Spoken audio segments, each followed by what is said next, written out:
Hello, welcome to Soccer Yanks, a Soccer Newsday podcast. I'm Dave. And I am Dan.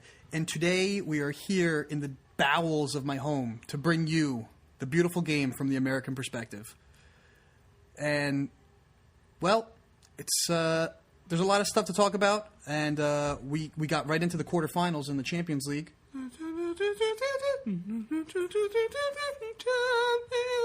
I like the remix there. Thank you. I like that. Bunkmaster Flags. We should get right into it. Yeah, let's dump right in. I got my boots on. Okay, let's go. You want to go to least controversial to most controversial, or you want to just go pick one and go at it? Darts.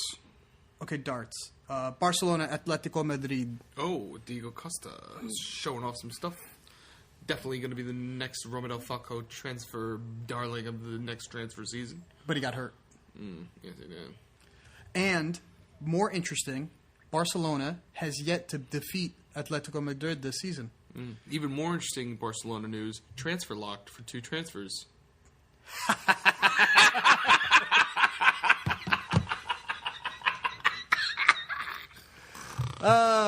Sometimes the soccer gods do smile upon us. Karma payment plan. Apparently, they signed. I don't know. I read it. I'm not sure exactly the exact details, but there's like 3 South Koreans, a Nigerian, a Dutch kid, like they're all underage that they signed to professional contracts. There's very weird rules. Like they got to be within. For them to sign a contract in one country and not the other, they have to be within 50 kilometers of the border. Their parents can't move other than their parents can't move to that country. Tons of red tape. There's like all sorts of rules, and apparently, it looks like they may have broken some of those rules with these players. Oh. Barcelona's appealing. They say no. There's evidence here that we've met the criteria. So they make the news again, second month in a row for some shady backroom business transaction deal. Yeah, the board, and this all happened under the previous chairman or president, I don't know what they call it over there in Catalonia, Rosell. It was all under his regime. He did it. They're all going to, I mean, it's very easy not to point the finger at him, but I think the whole organization there is, well, let me ask you something. Yes. Do you think Pep Guardiola saw the writing on the wall? I've been saying this for a long time. And he saw the water was getting hot? I think between what we talked about a year ago, and it kind of fell off the face of the planet, and I think they quieted it up real quick. Do you remember when we were talking about Dr. Fuentes and the doping? Yep. So I think Pep Guardiola knew about that, and I think he probably also knew that there were some discrepancies in the youth signings, and he'd won everything under the sun. So time to go out in the bright lights. Let's pull a Pete Carroll. Yeah. Let's dodge the bullet before it arrives. Makes sense. And then you just go to another powerhouse with a little, still shady business. But they still have an amazing youth team. I wouldn't say that. Is it fair to judge Bayern Munich on an individual's personal financial situation? Because I have a feeling. I feel personally that the league itself has got so many checks and balances placed into it, and for my own personal professional career working with Germans on a very regular basis, I found that they like the rules. They follow the rules. I mean, even when they drive, they follow the rules. I mean, I'm not saying that people don't break the rules in Germany. I'm not saying that people don't cheat. I'm not saying that there aren't unethical people there. But I feel like it's an overwhelming cultural more to follow the rules. Okay. So I don't know if we could judge Bayern necessarily on that or shroud Pep in the same kind of thing.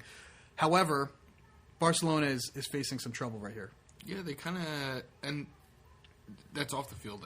On the field, though, they seem like they're a little bit of they seem easily stopped, congested. Well, I think they're having issues, I think, between Lionel Messi, Neymar. I think there's not necessarily I'm not sure that they're meshing well. Mm-hmm. They're both incredible talents. I think they haven't found the rhythm yet. They haven't figured out exactly how they're going to work together. I also think that, I think Neymar is kind of feeling a little bit second fiddle to Messi, and that's probably something he's not used to feeling. Not even for the Brazilian national team, he's not second fiddle. They deployed him in a very different role for the Brazilian national team. They deployed him in a very different role for Santos. I mean, although yes, it's on the left side, but it was a left side, but a focal point. This iteration is left side and a support role.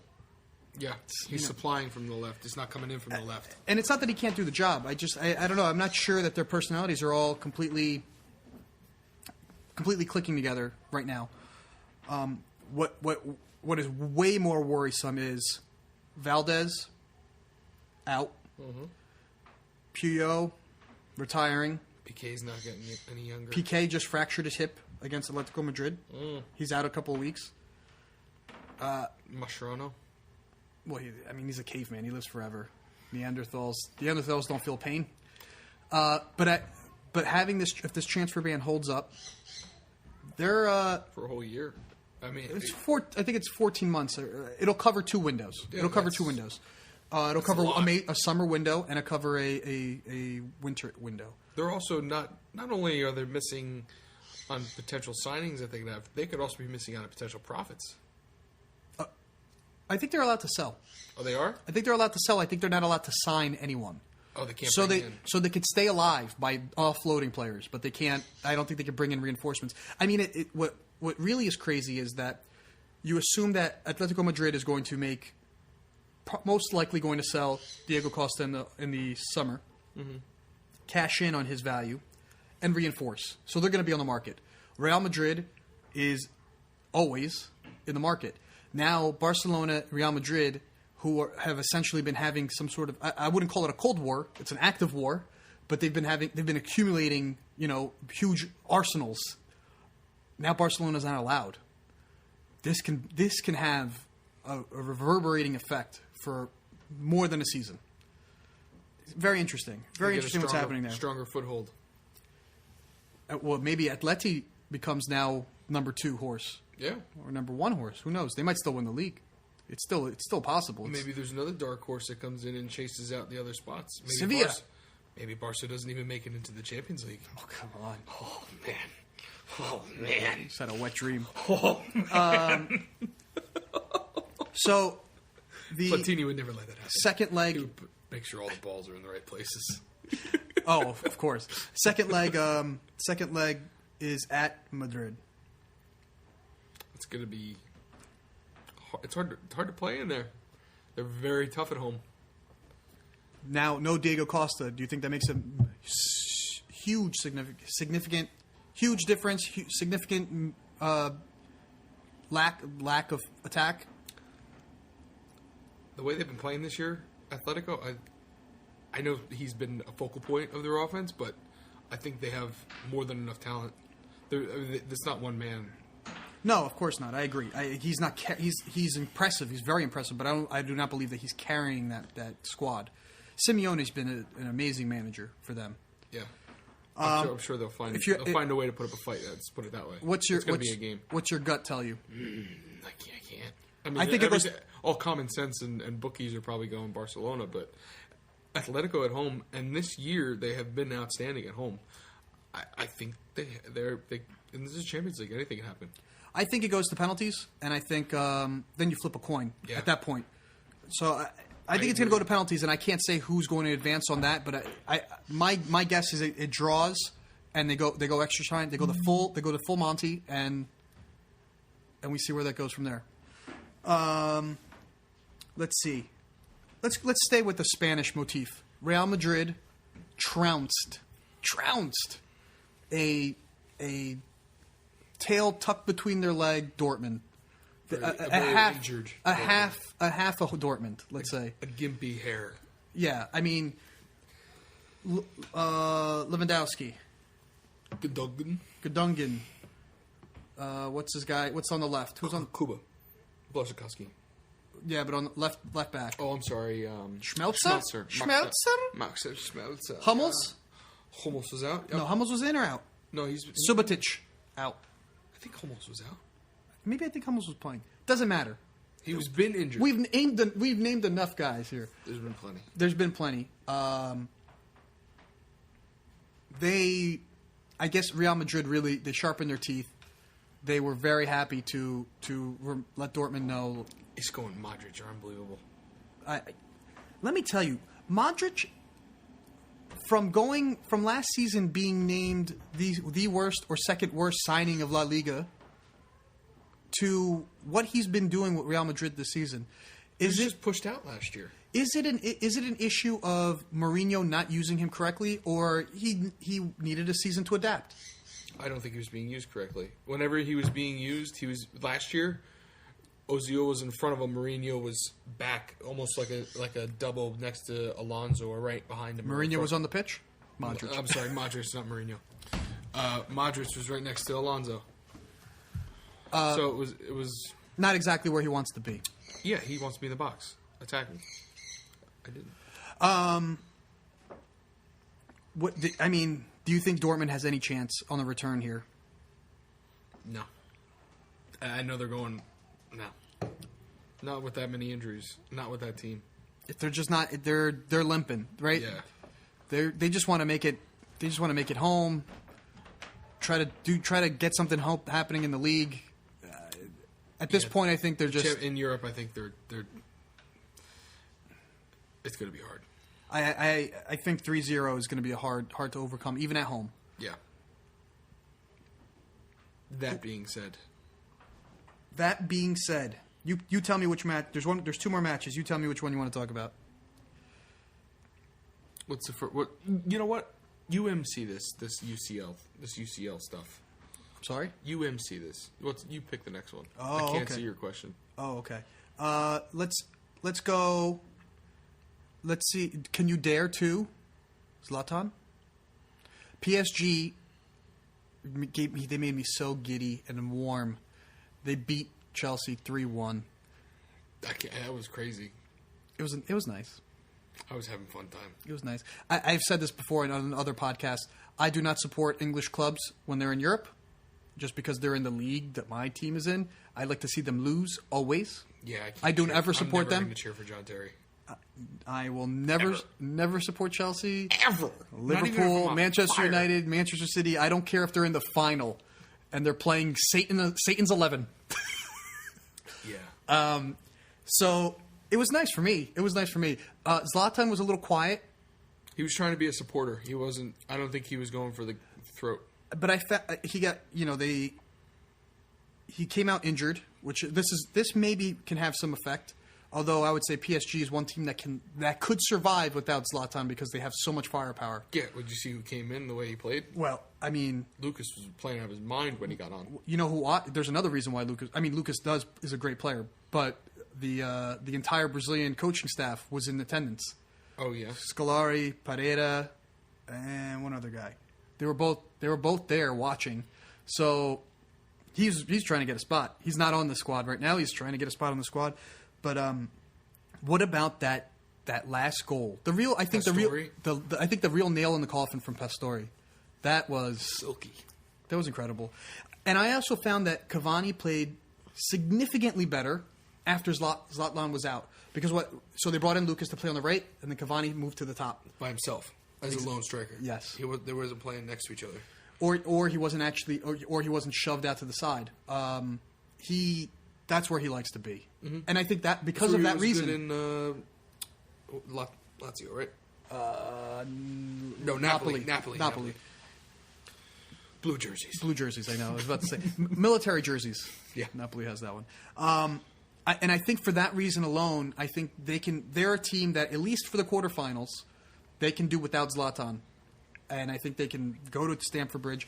And I think they're going to, even if they take a draw, I think it doesn't matter. It's going to be enough. No, Mourinho's out. There's a picture, and I don't know who the player was behind him. There's a picture with Mourinho in focus, staring out into the field. And there was a PSG player behind him, kind of blurry, so I don't know what the face was, but he was just pointing and laughing like the kid from The Simpsons. That's funny. It was great. It was classic. And then I guess the team near and dear to your heart put out I guess what I would say a valiant performance, drawing 1-1 with Bayern Munich, Manchester United. Over 70% possession Munich had. Yep. Like over 600 passes completed. I would say that this was exactly what Moyes is the best at doing. Setting up a team to be very hard to be broken down. Yeah. Like the Scottish Wall. That's What the old Glaswegian when he's not teams. expected to attack, he sets up a team very well. And I thought this was the most organized I've seen Manchester United's defense in quite a while. But like you said, it was one direction. It should have been 2 goals. Welbeck's chance that he thought he was playing FIFA 14, I guess, trying to chip it over the goalie. He could have placed it. He had all the time in the world. Yes, but when you watch the match, how many balls did Bayern put across the front of that goal? I mean, they were unlucky to not score more as well. And the number of sheer chances was, And I think if two or three to 12. If Chicharito had 10 more minutes, I think we would have had a better chance as well. Well, of course, with 10 men. And that's really what I want to talk to you about. Of course. The red card. What about it? Are you serious? You're the most anti-diving guy I know. Not from a Pep Guardiola team. Oh, give me a break. No. No. Not the man that... No. Two wrongs don't make a right. Two wrongs don't make a right. No. I'm not letting you off the hook here. You're so anti-diving, and to see the disgust from Rooney, and he's a guy that will point at someone and say, "You're rolling around and you're not hurt." He wasn't touched at all. He totally did. Oh my God, Dave! How many times do I have to see this replay? It was all ball. He got him in his ankles. Oh, give me a break. And he went Rooney down. went down, looked up. No, you saw his head And go then he back, goes- and that's what everyone's freaking out about. He got fouled. He was on a yellow. He knew what he was doing. Schweinsteiger was on a yellow. Do you think that was a foul? When you're on a yellow at that point in Do the you game? think that was a foul? Honestly. From behind? Yeah. It wasn't from behind. It was completely in front. He was from behind. He was coming back from the ball. Or did we look at the same play? Are we looking at the same play? I don't think I don't think you know that. I think you've actually you've completely twisted the play around in your head. Schweinsteiger comes straight at him, almost actually kind of across, not behind for sure. Completely gets the ball, and Rooney swan dives over him. Okay, you want to say that he gets the foul? Sure. There's no way there's any card for that. Well, it was completely clean. Well, he got it. I know he got it. And so Schweinsteiger's out. Who else is out? Javi Martinez. I think he accumulated too many yellows, I believe. And Dante's back, though. I'm not sure. Because he missed that game. That's why Javi Martinez was in that position. Perhaps. But, and I agree with you that it feels very strange when the team that advanced on a dive against Arsenal, because that completely changed that game, is now suffering from a dive. Yeah. But it's a dive. A dive is a dive is a dive. I don't care how you skin it. Yeah, I think he made a meal of it. I don't think it was a dive. I don't think. What's the difference, Dave? Because when you get hit, a dive is when you don't get hit and you jump over someone's leg and you get a card. He didn't get hit. He dove. I think he got hit. You think he did? Tomato, tomato. We agree to disagree. This is what the podcast is about. Do you think that's going to define? Do you think that will? The Schweinsteiger's been one of their hottest players right now. Do you think that will define the second leg? I'm going to take it back one step. Did you feel that Pep Guardiola was a little almost disrespectful in the team he put out there? Because he didn't put out a lot of his regulars. He switched it up a bit. Did you think Thomas Muller should have started? Absolutely. No, he's a super stub. He can't. He doesn't do. Whenever he plays, whenever he starts, he's not as good as man. I can't ever say it right. Ducic. Mandzukic? Yeah. Yeah, but he's a striker. Yeah, that Muller played for him. He started over him. That he was more off to the right. He wasn't in the front. He was dead center, man. And if he was not starting and he came in off the bench, it would have been he didn't finish a couple of those balls that were there. I don't know. They didn't seem like they were organized. And Rafinha, I like Rafinha, but for what they were doing, well, they're putting Lam in like a center, supplying midfielder kind of role now. He's like sneaking in, coming up, but so it leaves that backside exposed. But they had no. I understand why they started Welbeck because they needed the speed if they were going to sit back. They needed somebody to break. You need a counter, of course. I get that too. But they needed and Valencia as well, but they needed another body that needed to go faster, and Rooney was playing all the way in the other box the whole game. I mean, United looked much better, actually, once Giggs went out and Kagawa came in. Yes. Added more speed. Kagawa. Added more speed. And space. He made the space for the passes to open up for that second half. I said this last week. I said Manchester United on their day can beat, and if they're set up properly, can beat Bayern Munich. They didn't beat them. They held them to a draw. Now, Munich has the away goal. They're going back to Munich. Do you realistically believe that United is going to travel into Germany and advance? I think we really do have a chance in this game, given now all the circumstances. We know what the team sheets are going to be. Well, if Martinez and Schweinsteiger were still in the game, absolutely not. I don't think so. But now that they have those holes to fill, because Martinez is a great holding midfielder. Who's going to play in Schweinsteiger's spot? Is that Kroos? I think it's going to be Kroos. But he likes to play a little bit further up. But he thrived last year while Schweinsteiger was out all year in that role, supplying. He wanted to play up, but for the team, he could fill in those shoes, and he will, I think. But I think he'll be out of position enough where it'll be an advantage for United's attack. And I think they're going to start Kagawa and Januzaj. You think that they're going to go out more attacking away from home? If they parked the bus at Old Trafford, the Theater of Dreams, and they turned it into the Drive-In Theater of Dreams, now they're going to go to Allianz Arena. I don't think it's called that anymore, is it? Whatever. They're going to turn it up. They're going to go and they're going to attack Munich. I think they will. Dave, I disagree. I think they're going to park the bus again. Yeah? Yes. And I think they can succeed doing that, but I do not think that they're going to go at him. You don't think he's going to try? No. David Skeletor felt like he became the master of the universe. You're so cynical. He thought when that goal went in, when Vidic came in, I literally thought his bones were going to shake out of him. The paint came off my walls. I screamed so loud. I'm not going to lie. Things were shaking. But look at it this way: the draw and the way that they played, and getting the result. It was a successful formula. I'm not disagreeing with you. I think in his mind, he's vindicated. Like, you know what? I'm going back to the old way. We're gonna grind it out, and especially I think against this opponent, I think that's a smart way to go. Conservative. Yes, I think against Bayern Munich, But this is your only chance to get into Europe next year. This is your only chance for a top 4 spot. You don't think that he knows that? Listen, let me ask you a question here. What is, and I'm just going to give you from my own experience. What is the biggest thing that Arsenal has done against big opponents that they've been punished for? They come out of the gates and they don't respect the other team's quality and they go attack them, and then they get exposed. Happened against City, happened against Chelsea, happened against Liverpool. Bayern Munich is a dangerous team. If Manchester United in Bayern decides to go at them, they're going to get punished. Yeah, but I'm not saying that those 3 players that I said are going to start are going to be running up to the baseline. Those 3 players are the only 3 players all year long that can play, because Mana is cup-tied, that can create space that they need to progress upfield. Januzaj does not play defense, man. You can't have a guy in there that's... Welbeck doesn't play defense. Januzaj doesn't play defense. I don't want Welbeck.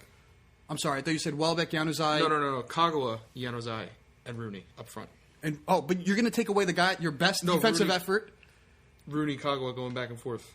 You're going to have... But is that really where Kagawa would be best deployed? They play very well next to each other. They're in each other's But you can't minds. have it next to each other. You have to have... They stop and run. They interchange very well. They have could great be interesting. But Januzaj does not defend.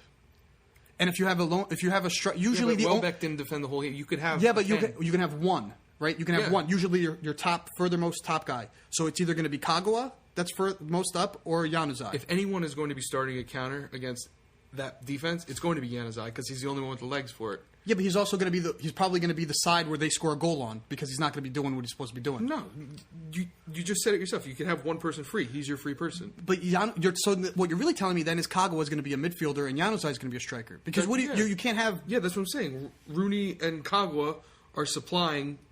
Januzaj is not going to be in the middle up front. It's going to be off to the side. I think he's going to be playing up the wings, and they're going to be countering up the wings. We shall see. Because Lam, like I said, likes to come in the middle. He's going to be left exposed on the wings.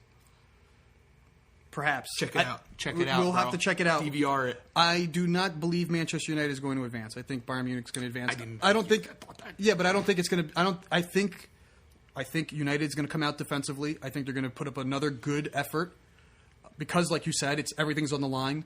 But I just think it's going to be like 1-0 Munich, and it's not going to be a blow. I don't think they're going to embarrass them. I don't think it's going to be like that. But I don't think away from home it's going to happen for them. I'm not saying they have done it in the past, but this is this. I mean, how much does the past dictate the present nowadays? It doesn't. I don't know. We'll see. They've been breaking records. Yeah, all the great ones to break right now. We'll break them. How many home losses this season? We'll break records. Let's head back to the Union Jack, the land of the Union Jack. What the hell is a Union Jack, by the way? Is that like an organized workforce of masturbators? Something like that.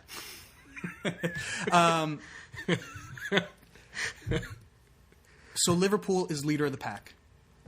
Everything that they needed to happen this weekend happened. Chelsea dropped points. City drew with Arsenal. Where's all those leaders at Arsenal, huh? They don't exist, right, Paul Scholes? Liverpool beat Spurs. They beat Spurs off the field. I mean, Tim Sherwood and his wonderful high line. I mean, what were they thinking? I'm so happy Liverpool beat a team that had no respect for Liverpool. I mean, when you show no respect for a club, that's what's going to happen. Right now, Liverpool's in the driver's seat. If they win out, they win the league. However, they've got two big fixtures. At home against Chelsea, at home against City. Now, if they happen to draw both those fixtures, and City draws just that match against Liverpool and wins all their other matches, City wins the league. For Chelsea to win the league, they need City to drop at least 5 points. They need Liverpool to drop points. So Chelsea's a little bit harder. For Arsenal to win the league, they literally need Bane to show up 4 or 5 times and wipe teams off the face of the planet. So I'm very happy for them to just stay in the top 4. I went out on Twitter and I asked people, Liverpool's in the lead. Are they the favorites? And I had an overwhelming response from the Twitter followers. All 3 of them said City is still the favorite. Dave, what do you think? Who's the favorite? What's going to happen? Are the only big fixtures left Chelsea and City for Liverpool?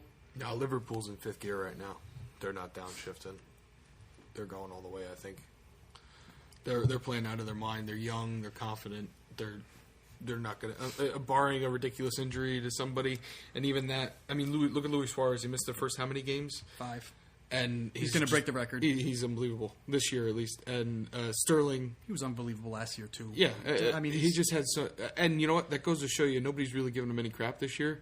The only way to shut people up is with your boots. It's true. And your teeth. Well, nobody makes those jokes anymore. Only we do. You. You come on, Dave. I brought it up the first time in like 4 months. I snickered. You had a tooth joke every week. I snickered. Yeah, no, Liverpool all the way. There's no way. I don't think City are too inconsistent with their lineups. I think if they stuck to one sort of formation game plan up front, it's been. Remember, I think we talked about it. I Yes. don't think we recorded it, but we talked about it a couple of times between Jovetic, Aguero being out. Dzeko is starting to do something, but you never know what's going to happen next week. The game plan always changes. Well, I mean, with Liverpool, you pretty much know what's going to happen. Gerrard's going to be set back a little bit deeper. It's going to be Allen, Henderson, or Coutinho, who's freaking phenomenal, and Sturridge, Suarez, Sterling. Although I actually am going to disagree with you a little bit, that I feel that one of the things that's benefited Liverpool is actually I feel that they've been deploying their players differently. Meaning, when they're looking for more of a passing game and they're looking to pass around and have possession, Coutinho starts. When they're looking for more of a counter, in the midfield. Coutinho starts in the midfield. When they're looking for more of a counter, they've been putting Sterling in the midfield. And not that Sterling is amazing on the ball, but the guy's got pace. Like, he's got pace coming out of his ears. He doesn't even know how to eat slow. I mean, he is just so fast. And I've saw, they've been playing variations of 4-2-3-1, 4-3-3. Like, it's a little.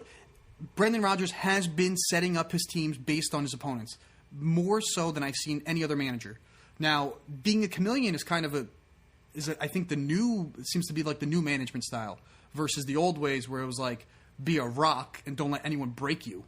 I'm not saying for Liverpool, I'm saying general themes. So I guess my only caveat is about Liverpool is they better beat Chelsea and City. Only because if they don't beat them and like they maybe still win the league, but because of other things happening and Arsenal stay in fourth, I'm going to be pissed. If you're going to win, at least beat them and give Arsenal a chance to come into third. I don't think they could catch second. But what I'm getting at, I'm being selfish. I think Liverpool's going to win the league. I think they're going to win the league and I don't think they're going to beat both City and Chelsea. I think they're going to probably draw. But I think City is bound to drop a few more points. I think Chelsea's bound to drop a few more points. And I think the points that Liverpool drop will be only against those guys. And they'll only drop 4 points out of their potential, whatever they have left, 24 or so. I buy that. Chelsea looks after Palace, and then again after PSG. I don't know. Something got in their head. Maybe they've been listening to Mourinho. We're not going to win the league.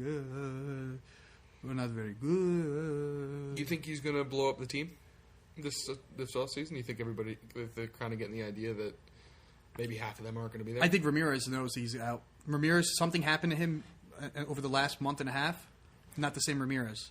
Something's wrong. He's not playing well at all. He's resorted to just the tackle. It's just resort. Yeah. His game. Like he's going to start 2-footing. His game has become very one-dimensional, and I think he's almost a little frustrated with. Yeah, I think, and Mourinho but he's got a history of alienating players and making them, be miserable. Yeah, does it everywhere. He does it everywhere. There's at least a few at every. Juan Mata. Mm-hmm. Juan Mata didn't fit his system. I get it. He was the Chelsea Player of the Year last year. Right. I mean, he doesn't fit his system. Fine, but no one is indisposable for him. So there's a good chance that we're going to see a big shakeup at Chelsea. I mean, it's not like they don't have money to do it.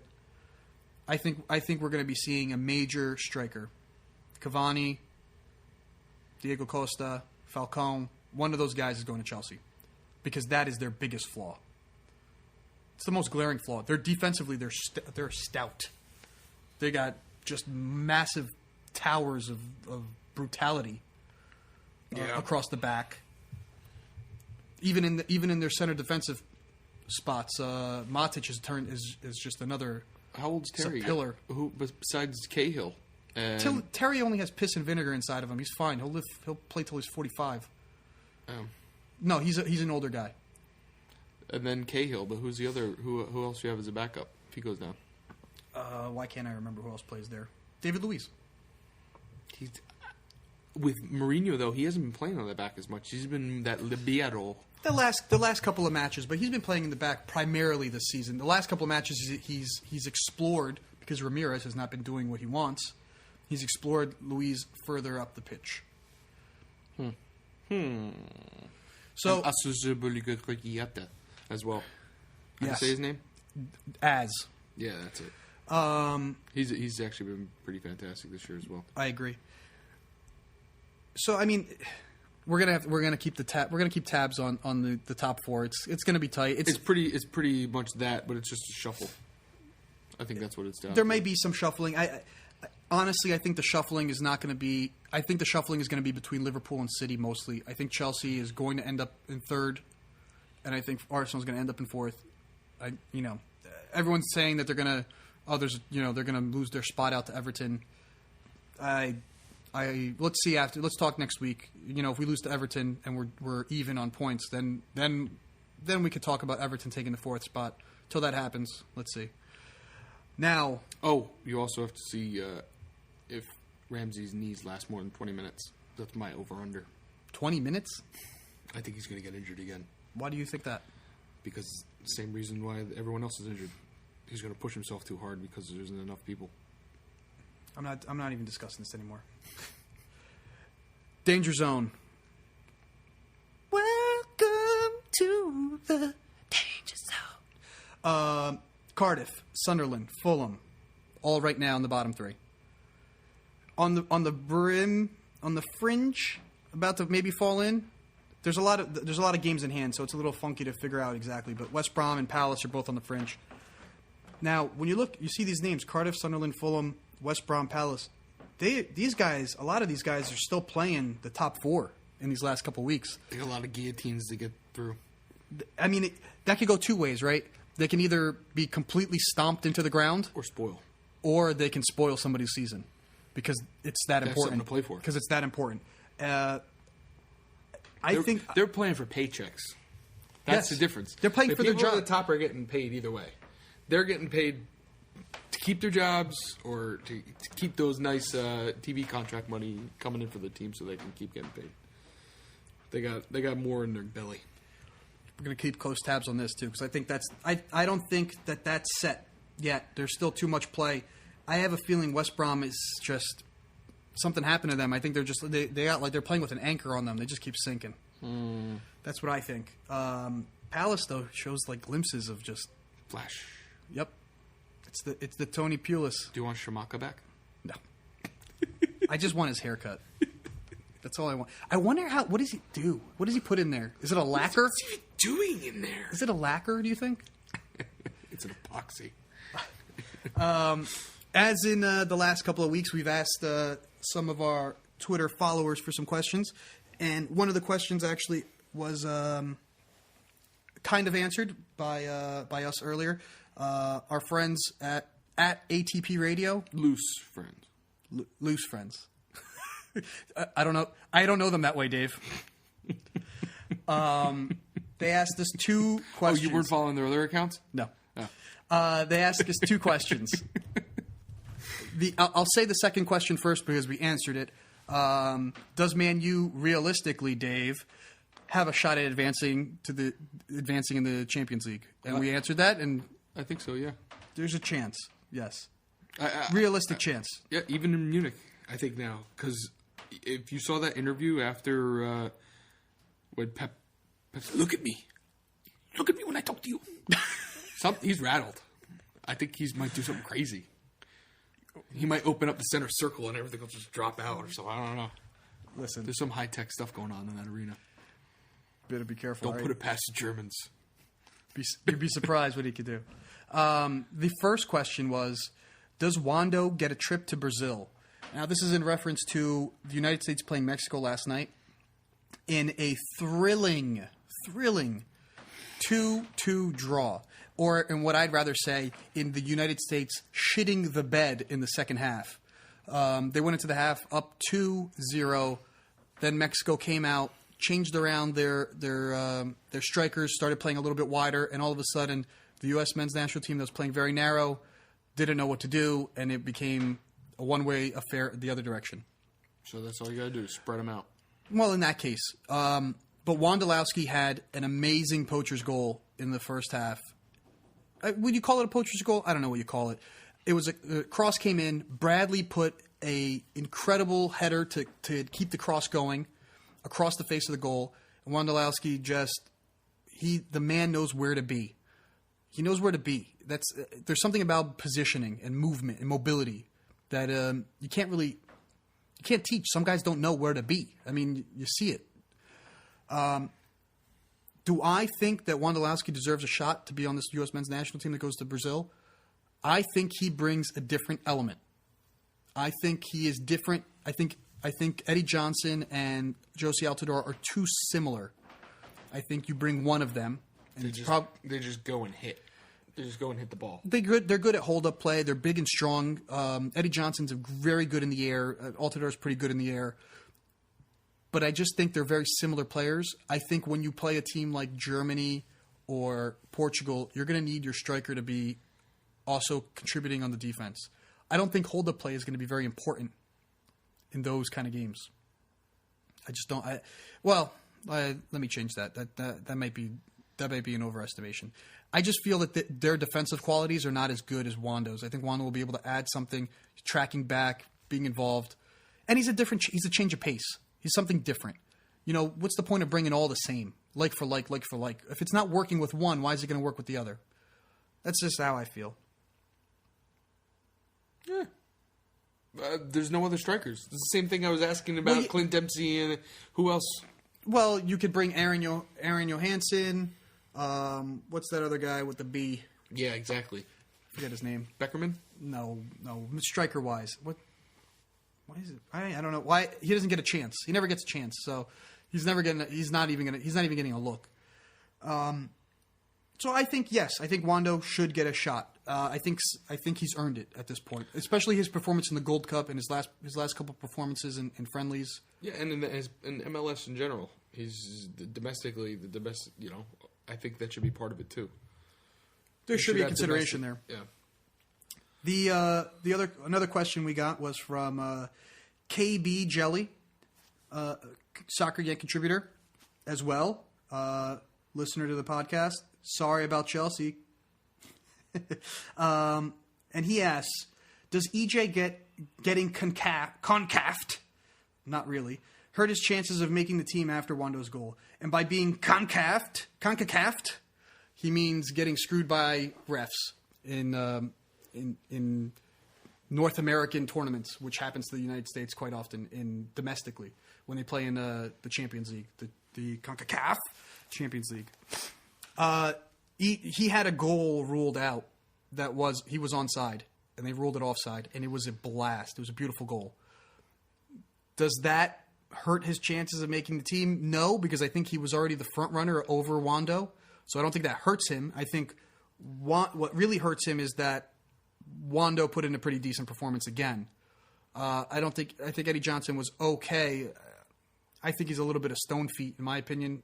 When he had the ball out wide a few times, I was like, oh, what's happening here? But I guess the two questions are kind of related. I think Wando gets the shot anyway. I think EJ was already on the way out, regardless of him having his goal ruled offside. And it's the same question. It's the same. Yeah,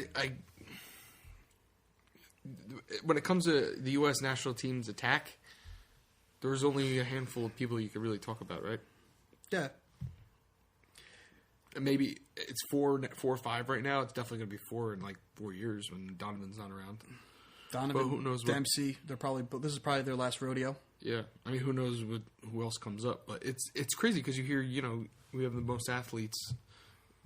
I would say the first half of that game, you saw the athleticism of the U.S. men's national team, though. The second half, you saw the lack of organization. Maybe it was just the discipline. I think they weren't prepared mentally for a tactical change. Yeah. All right. Well, that is it for this week. Don't forget to check us out on the Twitter. I'm at SoccerYankDave. And I am at SoccerYankDan. We have our Facebook page and a Twitter account also, Soccer Yanks. But most importantly, visit www.socceryanks.com. That's where you can find everything about us, our blogs, our podcasts, the people that help us with everything else. And if you want to be one of those people that help us, please email us if you want to contribute. Yes, thank you very much for the Twitter questions, Kyle and Chris. And thank you, everyone, for listening. Catch you next week. Have a good one.